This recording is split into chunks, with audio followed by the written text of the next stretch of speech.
Hola, preciosa, ¿cómo estás? Matías.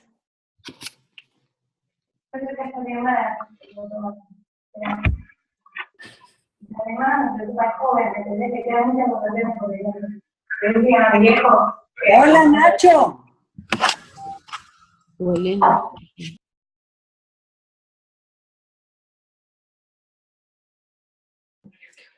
Hola, Nacho.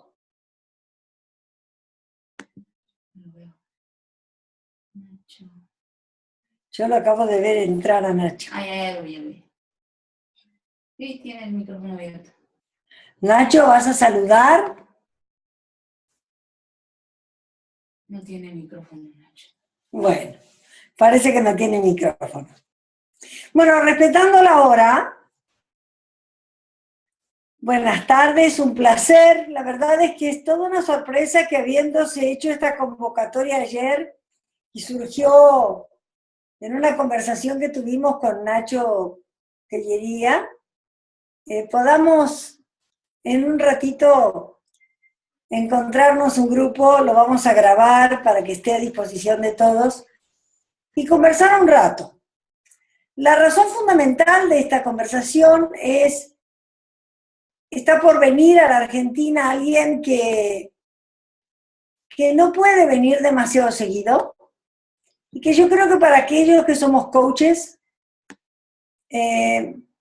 entender los orígenes, saber de dónde venimos, realmente puede hacernos una diferencia y posiblemente haga una diferencia más grande de acá en adelante.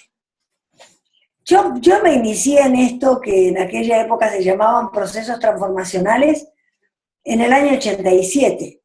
Así que la palabra coaching todavía ni siquiera existía.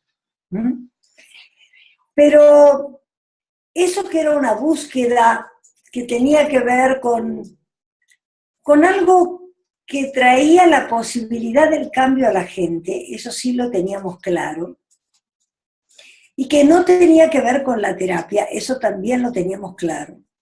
No tenía un nombre, eran los famosos procesos transformacionales. En el año 90 tuve el honor de recibir una carta, en aquella época se escribían cartas,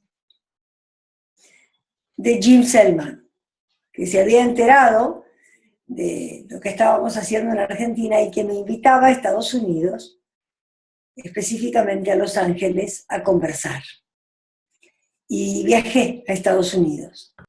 Y entonces no solamente me mostraron y pude intervenir y me empezaron a entrenar en lo que fue en aquel momento los procesos transformacionales más interesantes, sino que además él me dijo, quiero que abramos conversaciones sobre algo que va a transformar el mundo y que tiene que ver con nuestra manera de hablar, de comunicarnos y de conversar con otros. Y fue Jim quien me introdujo en el mundo de la ontología del lenguaje. Jim Selman se había formado con Fernando Flores y en el año 93, gracias a Jim, tuve el honor de conocerlo a Fernando. ¿Cómo empezó esto del coaching? Yo creo que no podemos hablar de coaching sin reconocer que el coaching pertenece a un cambio paradigmático. Nosotros, estoy segura que todos los que estamos acá en este webinar, hemos nacido dentro de un modelo. Hemos nacido viviendo dentro de un modelo paradigmático cartesiano. Hemos entendido no solo el pienso, luego existo, sino que hemos entendido un mundo basado en causas y consecuencias. Y obviamente en un mundo de causas y consecuencias, el modelo cartesiano produjo un gran desarrollo, desde la máquina de vapor que generó la industrialización en el mundo, a la medicina tal como la vemos hoy, que hay un cardiólogo, hay un hepatólogo, hay alguien que trata la piel, pero que no puede entendernos, o sea, ha perdido el sentido del ser humano completo. En los años 20, 1927, 28, aparece un pensador, otro filósofo, que fue Heidegger.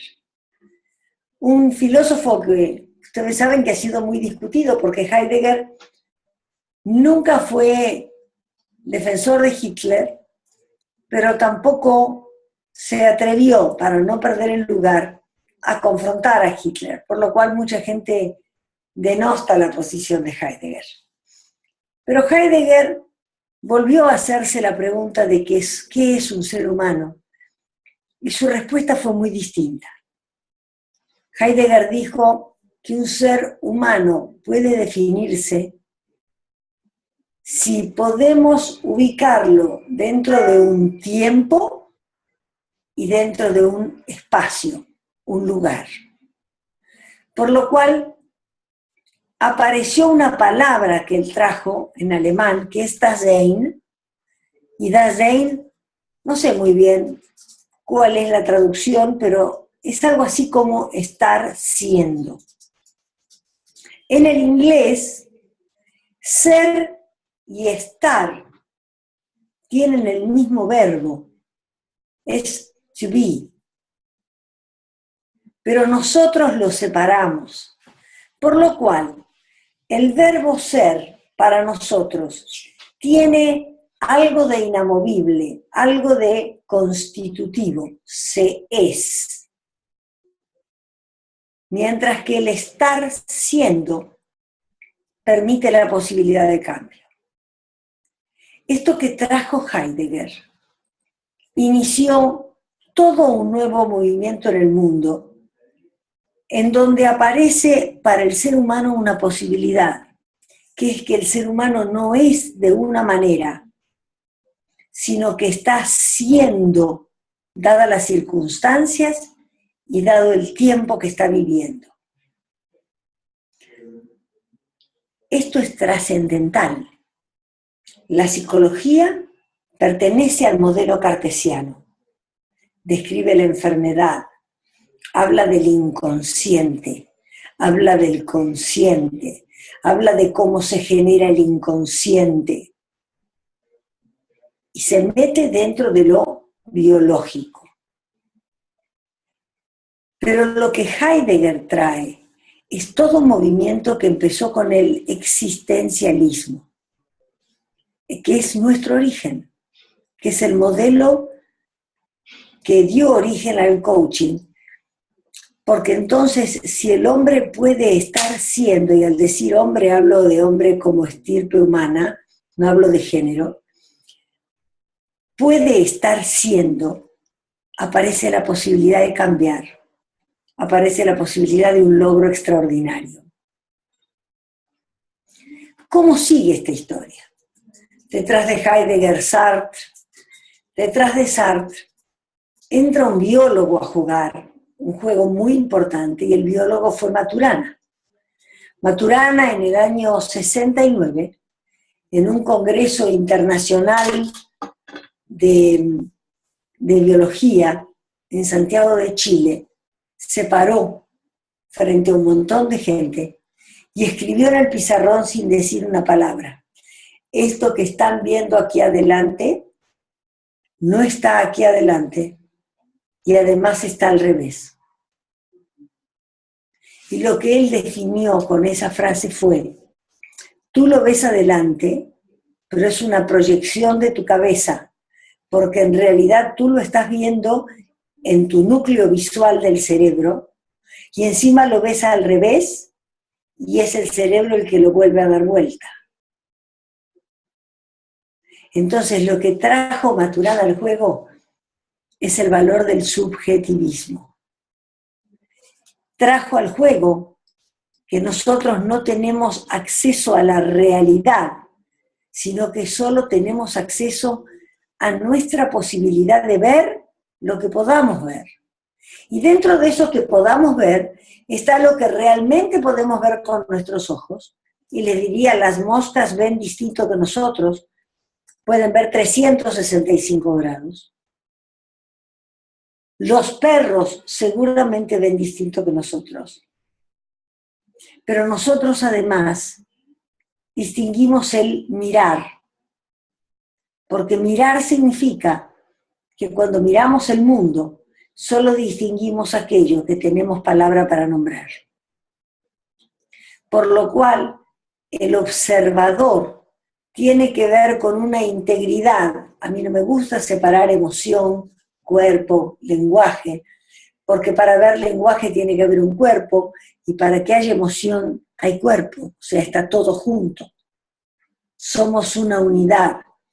Me parece que tratar de separarnos para darle explicación es volvernos otra vez cartesianos, ¿no? Entonces, como unidad, tenemos una manera de observar que es, por un lado, absolutamente propia e individual, y por otro lado, tiene una fase cultural. Es algo aprendido y algo que compartimos con el mundo, y es algo que nos permite vivir en ese mundo. Y este fue el primero de los grandes aportes que hizo Maturana a este juego. Detrás de Maturana aparece en Estados Unidos un movimiento que traía Werner Erhard. Werner Erhard fue un hombre que no estudió, no tuvo carreras formales, pero es un pensador existencialista. Y trajo al juego algunas de las distinciones que forman parte del coaching. Él trajo gran parte de la distinción escucha cultural, se le debe a él, de que nosotros escuchamos desde lo que ya sabemos, y trajo la redefinición de la palabra responsabilidad, que nosotros traducimos como habilidad de generar respuesta, pero que en realidad lo que quiere decir la palabra responsabilidad es la declaración de una relación con lo que ocurre, que obviamente es un juicio o una declaración, como lo quieran llamar, que es una elección personal, pero que cuando nos declaramos como que algo tenemos que ver con lo que ocurre, adquirimos poder, entendiendo por poder capacidad de acción.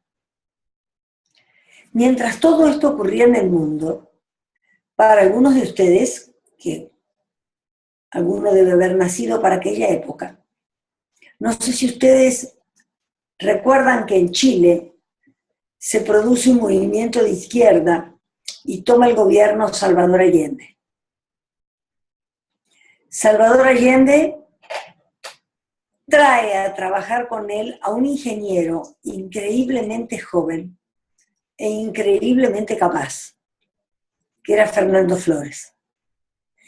Y en poco tiempo, él termina siendo el ministro de Hacienda del gobierno de Allende. Cuando el ejército ataca la Casa de la Moneda, Flores estaba allí. A él no lo mataron, pero a él lo tomaron preso.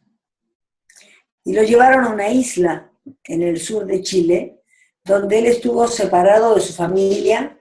Su familia no sabía si él vivía y él no sabía si su familia existía. 7 meses. Y después de 7 meses empieza a tener contacto con la familia. Aparte de eso, es muy interesante escucharlo hablar esa historia. Es muy emocional para él, porque él desarrolló el concepto de la esperanza radical.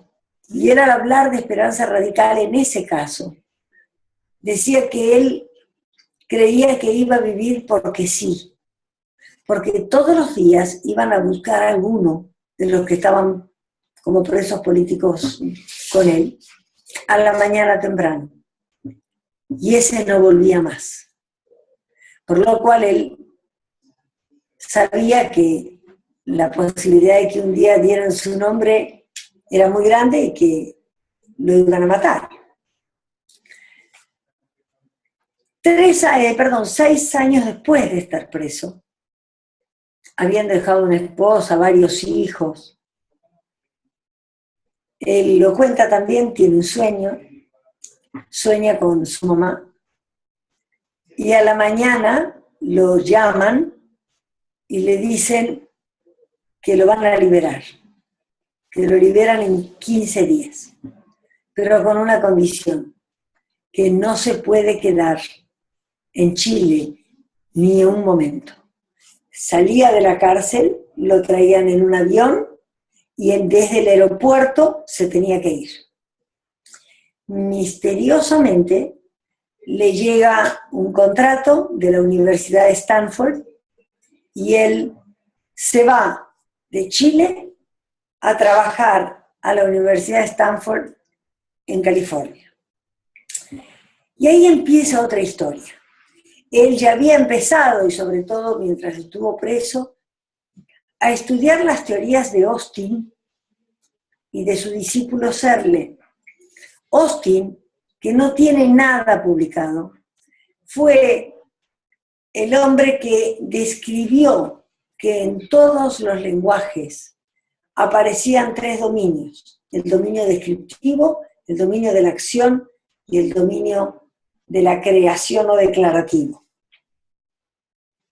Austin muere muy joven, a los 48 años, y deja un discípulo, Searle, que todavía está vivo y que cuando tengan ganas de realmente escuchar hablar de lenguaje con una profundidad y al mismo tiempo con una naturalidad asombrosa, en YouTube hay muchos videos de Searle, muchos videos de juicios, de declaraciones, e inclusive sobre lenguaje, que vale la pena revisar.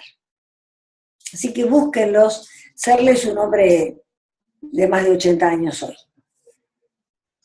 Allí, Fernando empieza a estudiar con Dreyfus. Dreyfus es posiblemente el existencialista vivo más importante, Hubert Dreyfus. Empieza a estudiar y a su vez deciden escribir un libro que fue no escrito con Dreyfus, sino con Winograd, que fue Computers and Cognition. Ellos pudieron vislumbrar lo que iba a pasar con el idioma computacional y se dieron cuenta que este modelo lingüístico era lo que iba a permitir el desarrollo del lenguaje de las computadoras. Y si miran hoy, esto no es transparente, pero está allí. Cuando yo compro por Amazon, lo que veo en la página de Amazon son ofertas. Yo puedo hacer pedidos. Ellos me devuelven promesas. Y el cierre de esos ciclos hace que lo que pasa en esta máquina tenga el mismo lenguaje que tendríamos cuando estamos hablando. Entonces ellos son los que empiezan con esto y realmente hizo una diferencia inmensa. No solamente hizo eso, él tuvo un doctorado en el lenguaje en la Universidad de Berkeley, y ahí fue donde trabajó mucho con Hubert Dreyfus, y su tesis doctoral de ingeniería fue Gerenciamiento y comunicación en la oficina del futuro, o administración y comunicación en la oficina del futuro.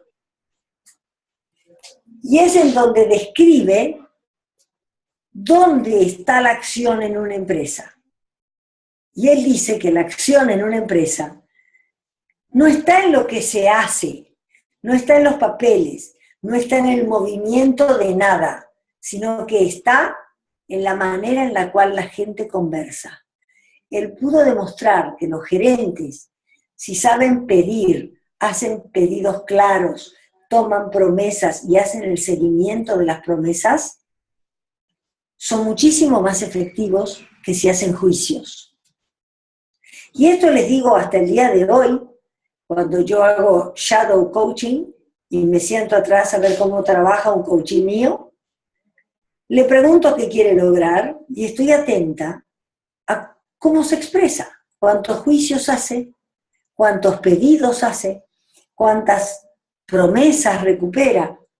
Y ustedes van a empezar a ver que aparece delante de ustedes una coherencia entre el resultado que se consigue y la manera de hablar. Cuando él estuvo allá también conoció a Werner Erhard.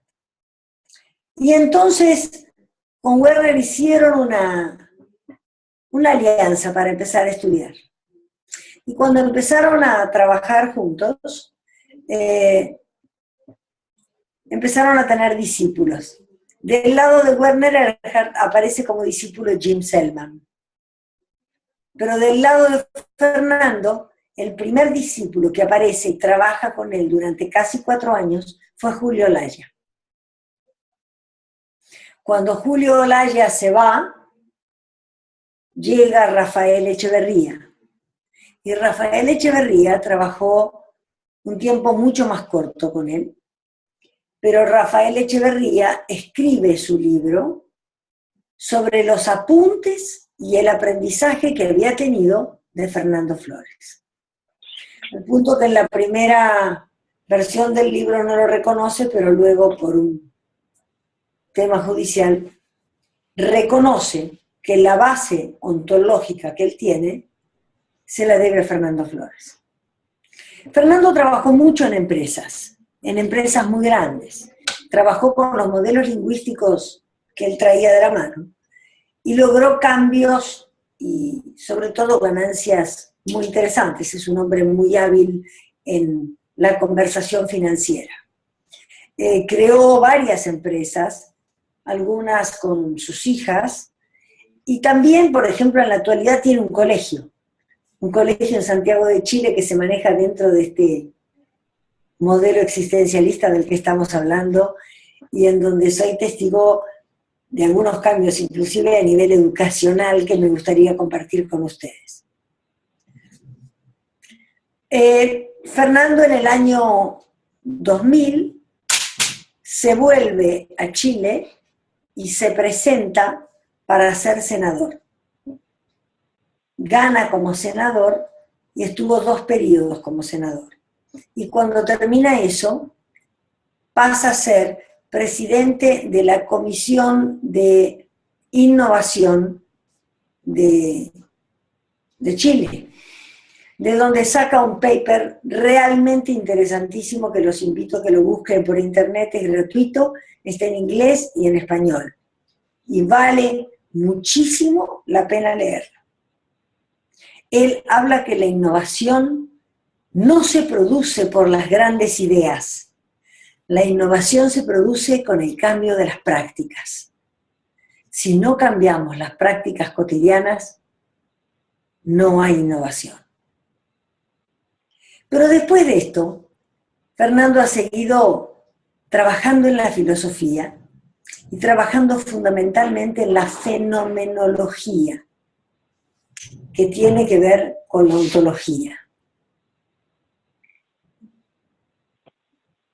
Y es claramente el padre de todo esto, porque cuando ustedes lo escuchan hablar, es el hombre que inventa y reinventa y trae cada vez más distinciones y abre más juegos. Fernando tiene hoy 73 años. Vive en Berkeley, como les conté, y no se mueve tanto por el mundo, pero va a estar en la Argentina dentro de poquitos días. Uno, porque tengo el honor de que él ha querido o ha aceptado volver a trabajar con coaches.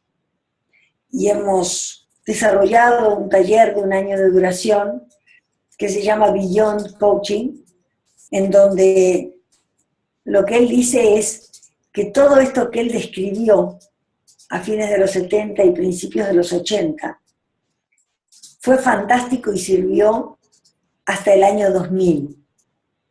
Pero que después del 2000, el desarrollo del mundo, el nivel de comunicación en el mundo se abrió tanto que cuando queremos coachar solamente desde ese lugar y esas distinciones, estamos teniendo una mirada pequeña y es posible que nos quedemos afuera del juego. Hoy trabajamos mucho más con lo emocional, con la persona, y hemos perdido lectura del mundo, lectura sistémica de dónde se mueve la persona dentro del mundo. Entonces el Beyond, como él dice, es, yo no sé cómo va a ser el coaching del futuro, pero lo que sí sé es que podemos co-crearlo si empezamos a mirar mundos que hasta acá no habíamos visto. Y entonces, porque viene para esto, ha aceptado dar una conferencia. Y esta conferencia la va a dar el 31 y el 1. Pidió que fueran 2 días, porque él dice que él quiere ver qué pasa durante la noche, cómo se articula lo del 31 con lo del 1. ¿Y qué quiere trabajar?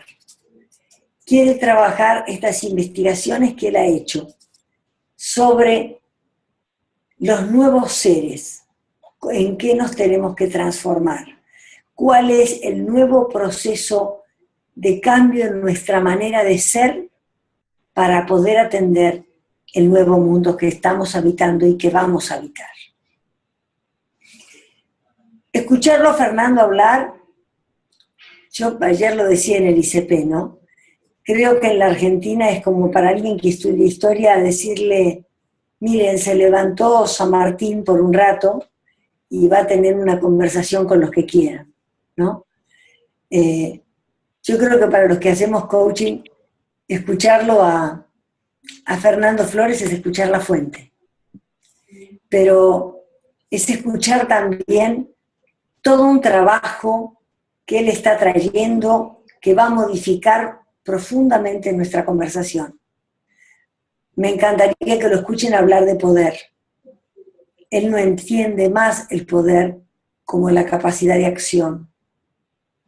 Hoy nos movemos dentro de un poder mucho más grande que tiene que ver con lo social, que tiene que ver con el poder de las ideas, con el poder económico-financiero, con el poder del uso de la fuerza, con el poder social, el poder de las redes. Está cambiando el mundo. Yo he sido coach de una de las empresas más grandes editoriales de México y escuché decir, no precisamos periodistas, la noticia la produce la gente. Entonces las empresas están cambiando. Y nosotros tenemos que cambiar nuestra manera de comprender las empresas. Es interesantísimo escucharlo hablar de emociones, porque nosotros siempre hemos pensado las emociones desde este lugar cartesiano de que ocurren acá adentro, emoción, algo que empieza adentro y sale, sí, pero las emociones se dan en espacios sociales, se dan cuando estoy con otro o cuando pienso en otro.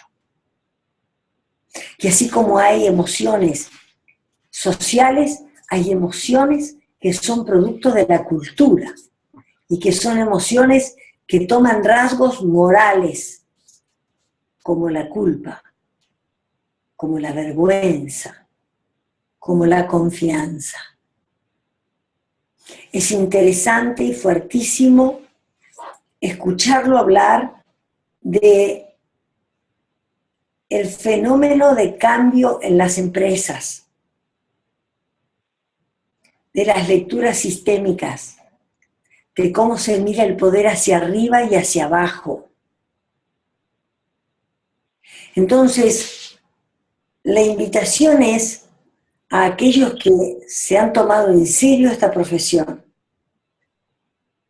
que se den la oportunidad de ir a escuchar al padre de este modelo en el cual nos estamos moviendo nosotros, y posiblemente empezar a vivenciar un cambio en la manera de ver el mundo y en lo que sabemos hasta ahora. Es posible que lo escuchen hablar de apropiación, no de saber. Porque él habla de que el saber termina siendo constitutivo y nos vuelve a meter en un lugar de seguridad y no nos permite ver otra cosa. La apropiación tiene que ver con tomo esto por ahora, porque confío en este autor y porque puedo mirar el mundo desde el lugar desde donde lo mira. Y puedo mirar mi mundo desde ese lugar y ver qué observo. Pero también tener la flexibilidad de soltarme con más facilidad cuando haya algo que sea más fuerte que eso. Entonces, Fernando es toda una experiencia. Escucharlo hablar, escucharlo en la interacción, dejar que se nos muevan cosas. Tiene una capacidad para leer en qué, por ejemplo, ponemos nosotros nuestro poder personal. Y más de uno se puede llevar la sorpresa. A mí me pasó, me dolió mucho, pero me impactó y me ayudó a cambiar mucho cuando me di cuenta que mi poder personal lo ponía en agradar y no en lograr lo que buscaba. Entonces esta conversación quiere mostrarles no solo de dónde venimos, sino también a dónde vamos. Y decirles, está apareciendo algo nuevo. Viene de las mismas manos de quien nos entregó un paquete que nos permitió leer el mundo e intervenir en el mundo de una manera hasta acá. Y ahora estoy abierta a las preguntas que quieran. Me gustaría que o las escriben y Pau, que está acá a mi lado, las lee, o abren el micrófono y me preguntan. Me gustaría entrar en diálogo. Hasta acá hablé solita. ¿Alguien?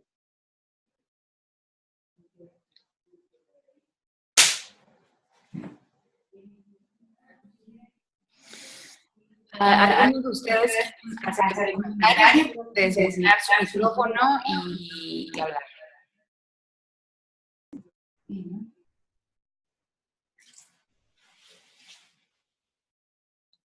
¿Y no?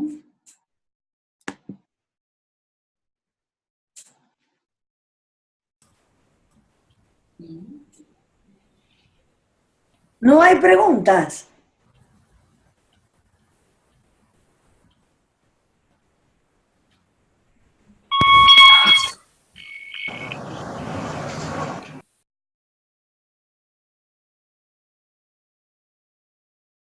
Hola. ¿Alguien abrió? ¿Alguien quería decir algo?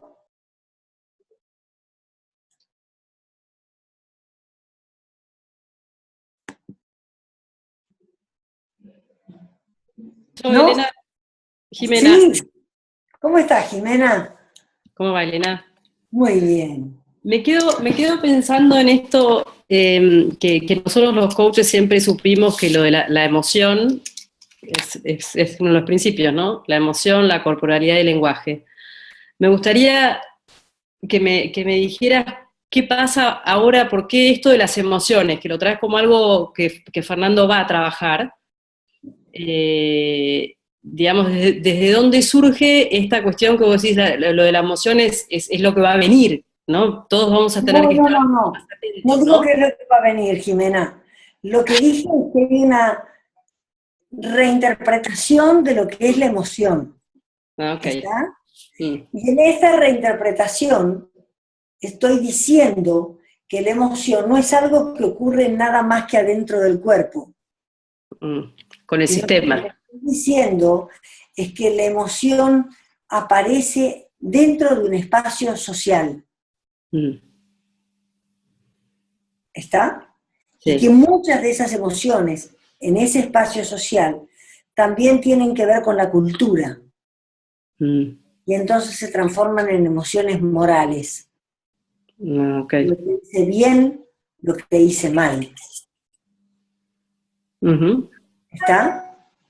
Muchas veces esas emociones tampoco son tuyas, Jimena, sino que pertenecen a la cultura en la cual vives. Y a veces, otra cosa de la que Fernando habló muchísimo, es a la historicidad.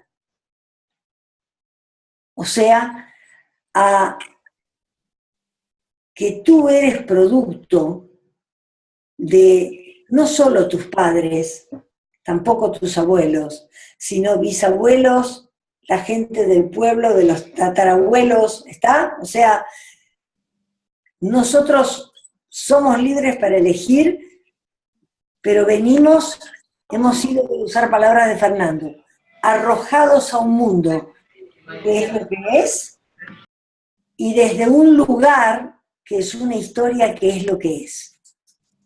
Es el cuento desde el cual venimos. Hola. ¿Está? Ok. ¿Estamos claro? Hola, Elena. Sí. ¿Cómo estás? ¿Cómo estás? A ver, no te veo la cara. ¿Cómo estás? Verás que aparece Mirna Devi, pero mi nombre es Patricia y yo estoy ocupando la computadora de Mirna Devi. Bueno, me alegro mucho, Patricia. ¿Cómo estás? Un gran placer escucharte. Y te quiero hacer una pregunta personal, si vos me das permiso. Absolutamente. Escuché que dijiste que te empoderaste, no usaste la palabra empoderaste, pero la uso yo, cuando dejaste de agradar para desarrollar tu verdadero poder. Corregime si no estoy diciendo lo que fue para vos. Bueno, a ver, creo que te lo voy a poner en términos nuevos. ¿Está?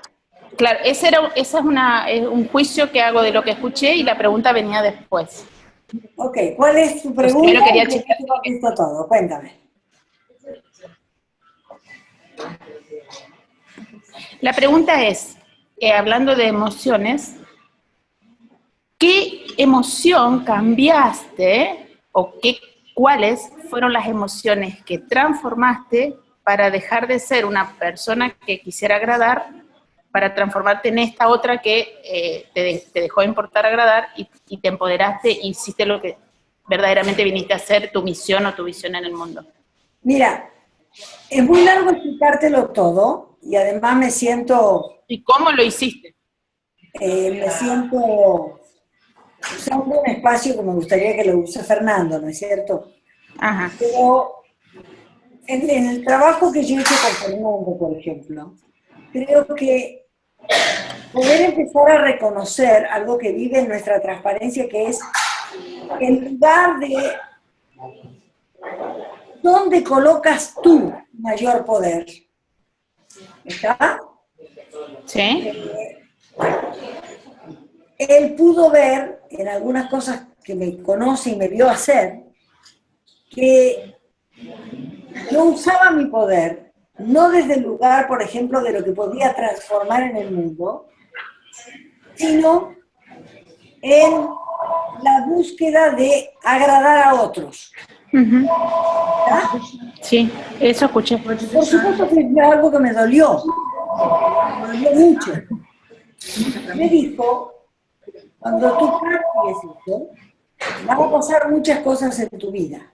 Uno, la búsqueda de agradar a la mayor cantidad de gente posible te pone en un lugar muy agradable socialmente, pero que no te lleva a estar en tú querrías estar, por ejemplo, a nivel profesional, a los más altos niveles profesionales. Porque tratar de agradar a la mayor cantidad de gente posible, estás en la mediocridad, estás en la masa. Sí. ¿Vamos? Sí. Entonces tú tienes que decidir, porque eso lleva tiempo. ¿Qué quieres? No es que esté mal. Pero si tú dices que quieres esto, esto y esto y esto, y pones tu poder en este otro lugar, a este lugar no vas a llegar. ¿Está? ¿Qué hice? No hice nada a propósito. Momento, sí. Empecé a distinguir algo Sí, no, que también aprendí de él, dice que viene que Flor. tiene que ver con el autorrespeto. Sí, sale 200 Y empecé a atreverme a que cuando hay algo que toca alguno de mis valores, yo puedo decir, Patricia, hasta aquí.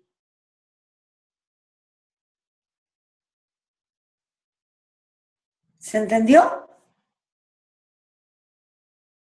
Con tus verdaderos valores, con tus valores fundamentales. Con mis valores fundamentales. Exacto. Él está investigando esto del poder personal, y él dice que posiblemente el poder personal lo puedas ver en 3 dominios. En la autoconfianza, que tiene que ver en, tú sabes cuántas veces has podido hacer cosas, por ejemplo, que nunca habías hecho antes. Eso te da la confiabilidad de poder lanzarte a hacer algo nuevo, no sin miedo, sino diciendo, si antes pude, ¿por qué no ahora? También está la autoestima, que tiene que ver con la oferta que yo digo que soy para el mundo, y cuando veo que el mundo entiende y acepta mi oferta. En consecuencia, yo me siento bien conmigo, me quiero, me siento un ser útil. ¿Está? Y la tercera es el autorrespeto. Y el autorrespeto tiene que ver con mis propios valores. Y te voy a decir lo que pasó, por ejemplo, cursando el Beyond Coaching con muchos de los coaches, especialmente con las mujeres. No había tanto problema con la autoconfianza, no había tanto problema con la autoestima, pero sí había muchos más quiebres en el autorrespeto. Porque muchísimas veces tú vendes, por no perder el afecto, por no quedarte sola, por una pequeña ganancia, valores fundamentales tuyos, que van en detrimento de ti, porque en algún momento tú eres la que sabe bien que se vendió. Muchas gracias. Muchísimas gracias. Gracias, Patricia. Gracias. ¿Alguna otra pregunta? Vamos.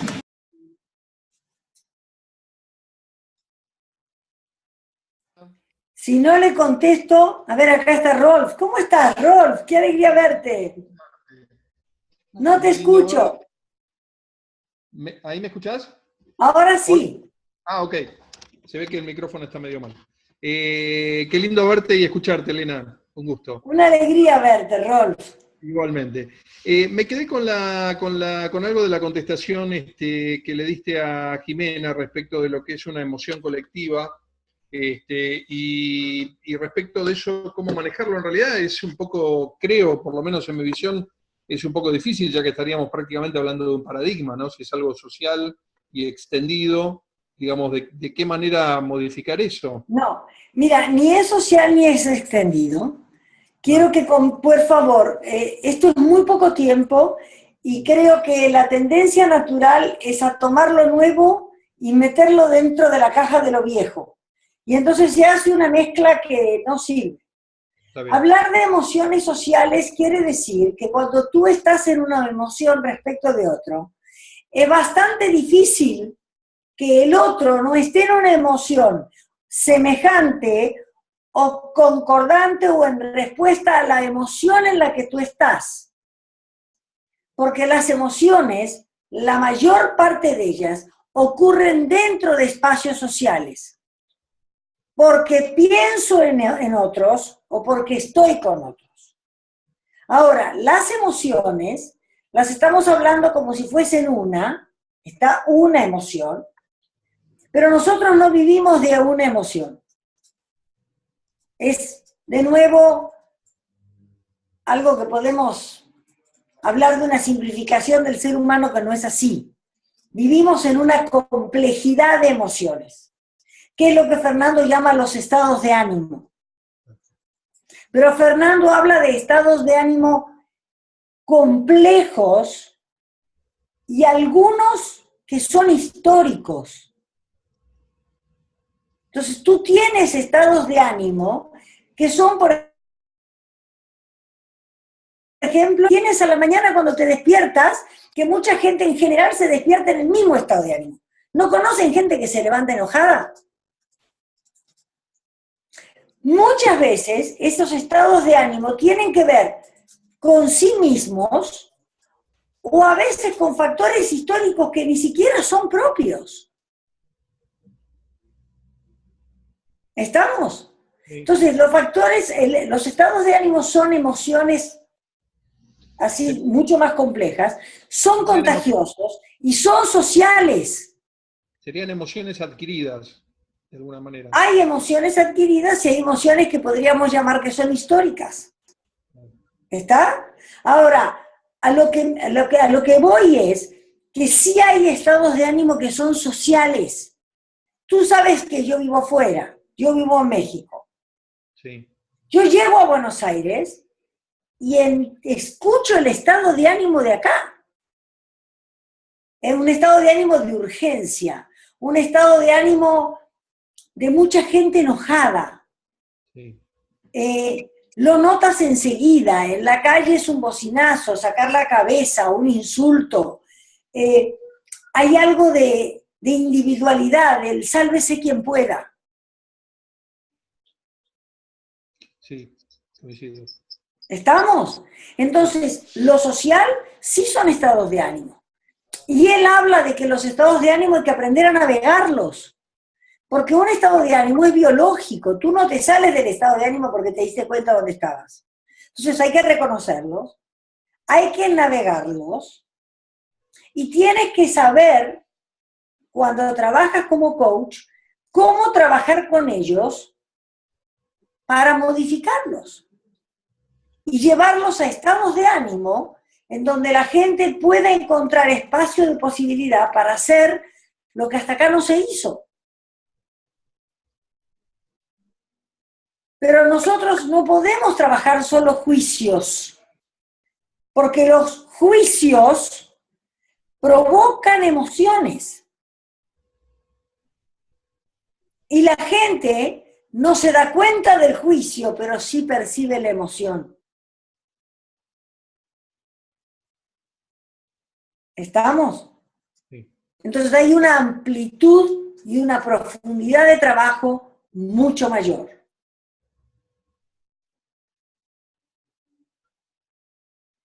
No sé si fui clara, Rolf. Y absolutamente valioso lo que traes y gracias por tu respuesta.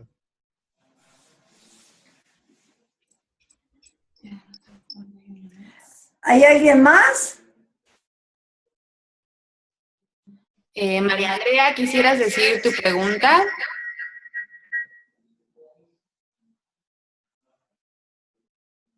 Hola, ¿me escuchan a mí? Sí, te escucho. Buenas tardes, Elena, ¿cómo estás? Voy a poner la cámara también. Gracias, María Andrea, sí te veo la cara. Bien, ¿cómo estás, Elena? ¿Cómo Muchísimas estás? gracias a ti por esta oportunidad. Estoy en Argentina, soy de la provincia de San Luis y viajo especialmente para estar con ustedes el 31 y el 1. Ay, qué alegría, María Andrea. La verdad que, como tú dices, ir a las fuentes. Quiero apropiarme del conocimiento, de la sabiduría que ustedes nos dan. Gracias, Bien, María Andrea. no, gracias a ustedes y por esta generosidad también de este webinario, de volverte a escuchar sobre todas estas cosas de las emociones, del poder, etc. Mi pregunta, Elena, tiene que ver con la cultura de las organizaciones. Si bien es cierto, las organizaciones es un cúmulo de culturas que tiene que ver con la naturaleza del negocio, tiene que ver con la naturaleza en el país que está, tiene que ver también con la cultura de los directivos, de cómo eligen a su gente, tiene que ver, digamos, con un paquete de situaciones que uno analiza.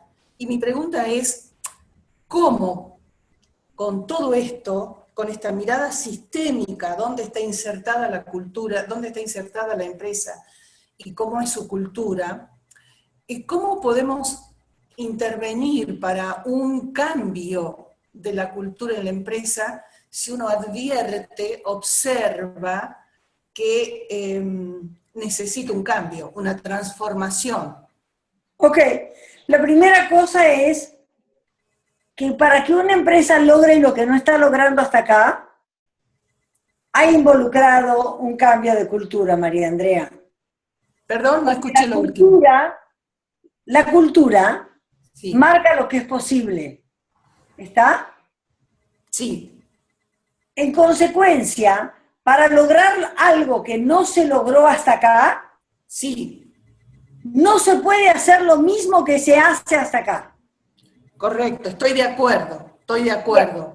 Entonces vuelvo a algo que dije al principio.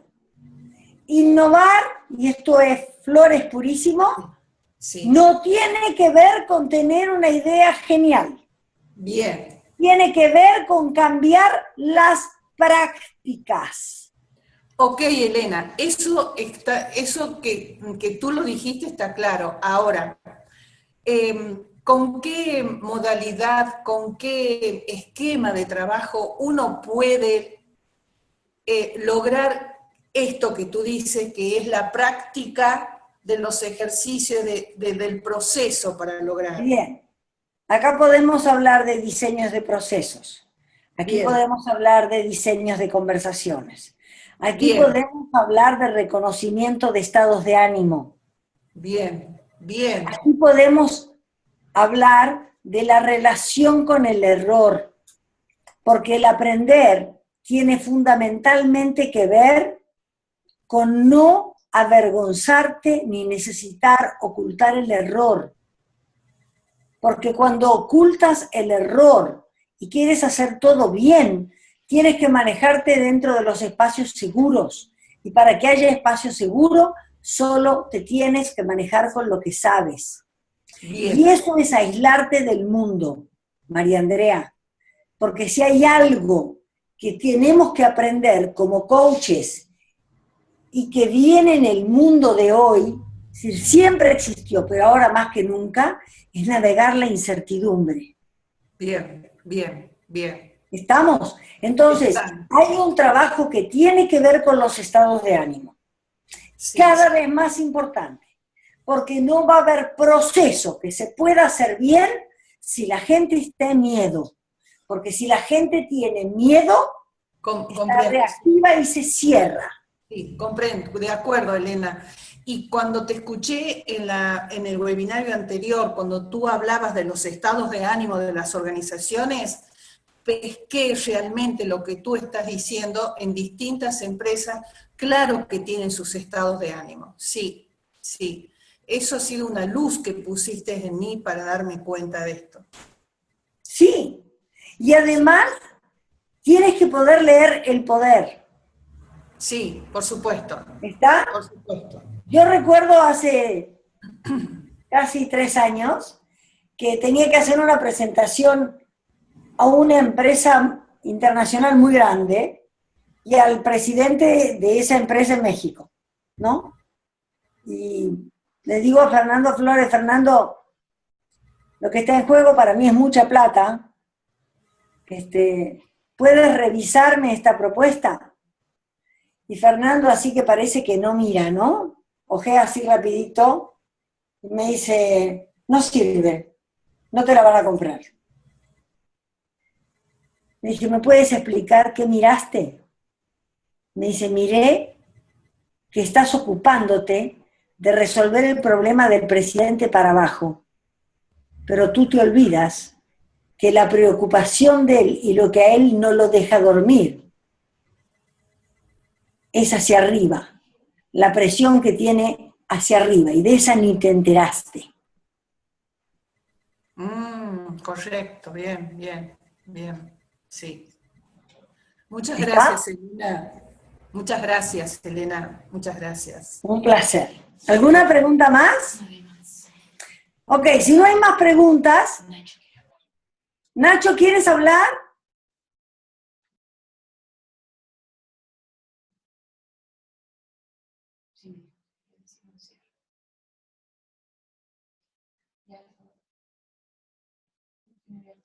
¿Nacho? Bueno, mientras viene Nacho, yo los invito, ojalá quieran venir a escuchar los Flores. Creo que además es una ocasión especialísima, porque cualquier cosa que se haga con Fernando es algo en general muy caro. El precio es absolutamente accesible, está haciendo algo muy lindo porque él, bueno, creo que ha encontrado en los coaches argentinos una conversación inspirada en la conversación de él. Entonces, le gusta venir acá y tiene esta gentileza hacia los argentinos. Si quieren, pueden anotarse en la página del ICP, que es www.icp.edu.ar. Y van a quedar inscriptos rápidamente para el seminario. Nacho, ¿estás? No, dice que no se escucha. Bueno, preguntan, quería preguntarte cómo aprovechar y optimizar el aprendizaje de él. Miren, les voy a decir algo. Fernando, si los ve tomar mucha nota, les va a decir cierra el cuaderno. Porque él dice que querer aprender desde la cabeza no permite que eso se haga cuerpo y se haga conducta. ¿Está? Entonces lo que les diría es vengan abiertos. Si quieren traer un cuaderno, tráiganlo, pero vengan a escuchar, déjense masajear. ¿Está? Él es un gran provocador. Fíjense lo que les pasa con su provocación.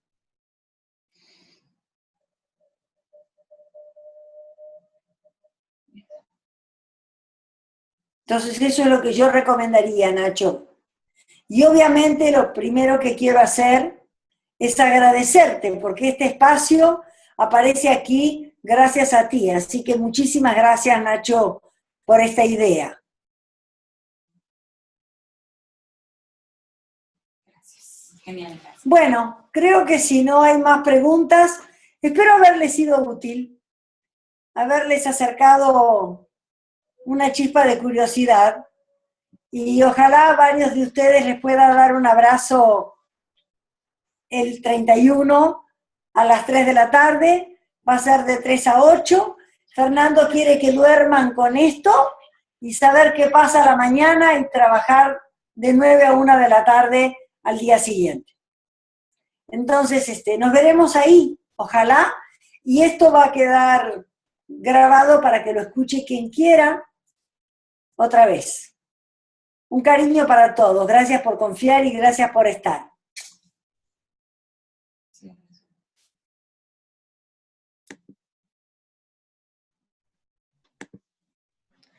Muchas gracias a todos por asistir el día de hoy. Les dejé algunos links ya en el chat por si gustan checarlos. Igualmente, les pido me dejen sus contactos, su correo para hacerles llegar el día de mañana a la liga de la grabación y puedan acceder a ella. Gracias por su atención. Buen día.